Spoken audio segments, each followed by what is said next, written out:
नमस्कार दोस्तों, मैं रितेश रंजन आप सभी का ओरिजिन ऑफ सक्सेस के यूट्यूब चैनल पे हार्दिक स्वागत करता हूं। आज मैं आप सभी को बिहार पुलिस कांस्टेबल एग्जाम के लिए बायोलॉजी के ब्लड टॉपिक को पढ़ाने जा रहा हूं। तो बिना समय गवाए चलिए शुरू करते हैं। रक्त ब्लड। रक्त एक तरल संयोजी ऊतक है जिसका पीएच मान 7.4 होता है। रक्त एक प्राकृतिक कोलाइड है जो स्वस्थ मनुष्य में 5 से 6 लीटर या उसके कुल भार का 7% होता है, लेकिन महिलाओं में पुरुष के अपेक्षा ½ लीटर रक्त कम रहता है। रक्त का निर्माण भ्रूण अवस्था में यकृत में होता है और वहीं वयस्क अवस्था में अस्थि मज्जा में होता है। रक्त परिसंचरण का खोज विलियम हार्वे ने किया था। रक्त को 2 भागों में बांटा गया है, ठोस भाग और तरल भाग। रक्त का ठोस भाग लगभग 40 से 45% रहता है, वहीं तरल भाग 55 से 60% रहता है। ठोस भाग को 3 भागों में बांटा गया है, आरबीसी रेड ब्लड सेल लाल रक्त कण, दूसरा डब्ल्यूबीसी व्हाइट ब्लड सेल या श्वेत रक्त कण और तीसरा प्लेटलेट्स या रक्त पट्टिका अणु। वहीं रक्त के तरल भाग को प्लाज्मा कहा जाता है। तो चलिए पहले आरबीसी के बारे में जानते हैं। आरबीसी का साइंटिफिक नेम एरिथ्रोसाइट है जिसका जीवन काल 120 दिन रहता है। आरबीसी का आकार गोल होता है तथा आरबीसी में केंद्रक एवं लाइसोसोम नहीं पाया जाता है। लेकिन गौर करने वाली बात है कि ऊंट और लामा के आरबीसी में केंद्रक पाया जाता है। आरबीसी की संख्या लगभग 5 मिलियन या 50 लाख होती है।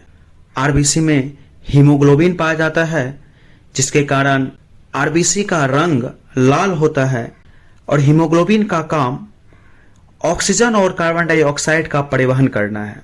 जहां हीमोग्लोबिन ऑक्सीजन को लंग्स से शरीर के हर कोशिका में ले जाता है, वहीं कार्बन डाइऑक्साइड को शरीर के हर कोशिका से लंग्स तक लाता है। हीमोग्लोबिन जब ऑक्सीजन से विक्रिया करता है तब वो ऑक्सी हीमोग्लोबिन कहलाता है और हीमोग्लोबिन जब कार्बन डाइऑक्साइड के साथ अभिक्रिया करता है तो कार्बोक्सी हीमोग्लोबिन कहलाता है। हीमोग्लोबिन में ग्लोबिन नामक प्रोटीन पाया जाता है तथा हीमोग्लोबिन में लोहा पाया जाता है। हीमोग्लोबिन की कमी से रक्त के ठोस भाग का दूसरा भाग डब्ल्यूबीसी जिसे श्वेत रक्त कण व्हाइट ब्लड सेल कहा जाता है। चलिए इसके बारे में जानते हैं। इसका साइंटिफिक नेम ल्यूकोसाइट है। इसका जीवन काल 2 से 4 दिन या कहीं कहीं 10 से 12 दिन भी पता चलता है, लेकिन कहीं कहीं डब्ल्यूबीसी का जीवन काल 10 से 12 दिन भी कहा गया है। तो ये दोनों बातें हम लोग ध्यान रखें कि अगर 2 से 4 दिन ऑप्शन में आ रही है तो ये सही है और अगर 10 से 12 दिन आ रही है तो ये सही है। डब्ल्यूबीसी का कार्य बीमारियों से लड़ना होता है। डब्ल्यूबीसी की कमी से ल्यूकोपेनिया नामक बीमारी होती है और ल्यूकोपेनिया से मेरा अर्थ है कि बहुत सारी बीमारियां। वहीं डब्ल्यूबीसी की अधिकता से भी बीमारी होती है। डब्ल्यूबीसी की अधिकता से ल्यूकेमिया नामक बीमारी होती है जिसे कि हम लोग ब्लड कैंसर कहते हैं। ये दोनों बातें ध्यान रखने वाली है कि डब्ल्यूबीसी की कमी से ल्यूकोपेनिया नामक बीमारी होती है, वहीं डब्ल्यूबीसी की अधिकता से ल्यूकेमिया नामक बीमारी होती है। इसकी संख्या लगभग 8000 से 10000 रहती है। इसकी आकार अनियमित रहती है और इसमें केंद्रक पाया जाता है। अगर हम आरबीसी और डब्ल्यूबीसी का अनुपात जाने तो 600:1 रहता है आरबीसी और डब्ल्यूबीसी का अनुपात।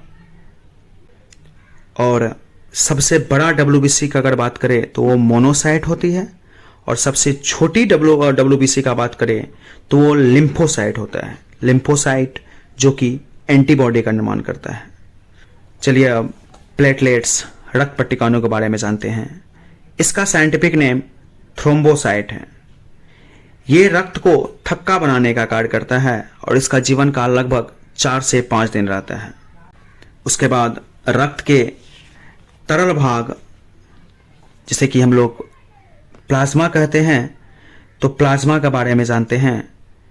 प्लाज्मा पीले रंग का एक तरल पदार्थ है जिसका रंग बिलीरुबिन नामक प्रोटीन के कारण होता है, और यह बिलीरुबिन नामक प्रोटीन यकृत द्वारा स्रावित किया जाता है।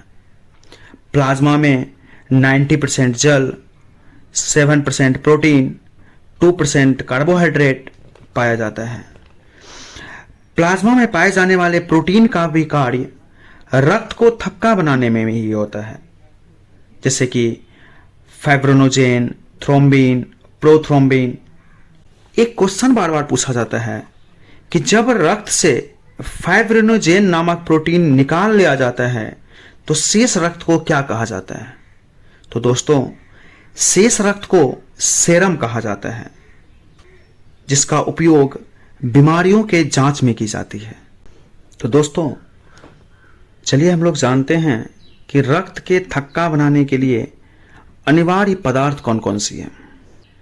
जैसे कि रक्त को थक्का बनाने में अगर विटामिन की बात करें तो विटामिन के, अगर ब्लड की बात करें तो प्लेटलेट्स, अगर हम लोग धातु या तत्व की बात करें तो कैल्शियम, और अगर हम लोग प्रोटीन की बात करें तो प्रोथ्रोम्बिन, फाइब्रिनोजेन और एक्सेट्रा। ये सभी रक्त स्कंदन में मदद करता है। रक्त के अंदर हिपेरिन नामक प्रोटीन पाया जाता है जो कि शरीर के अंदर रक्त को जमने नहीं देता है। हिपेरिन को एंटी क्लॉटिंग भी कहा जाता है। अगर हम लोग ब्लड ग्रुप का बात करें तो ब्लड ग्रुप का खोजकर्ता लैंड स्टीनर है। मानव में 4 प्रकार का रक्त समूह पाया जाता है: रक्त समूह ए, रक्त समूह बी, रक्त समूह ए बी और रक्त समूह ओ। रक्त समूह के विभिन्नता का कारण रक्त में पाए जाने वाला ग्लाइकोप्रोटीन है, जिसे लैंड स्टीनर ने एंटीजन का नाम दिया।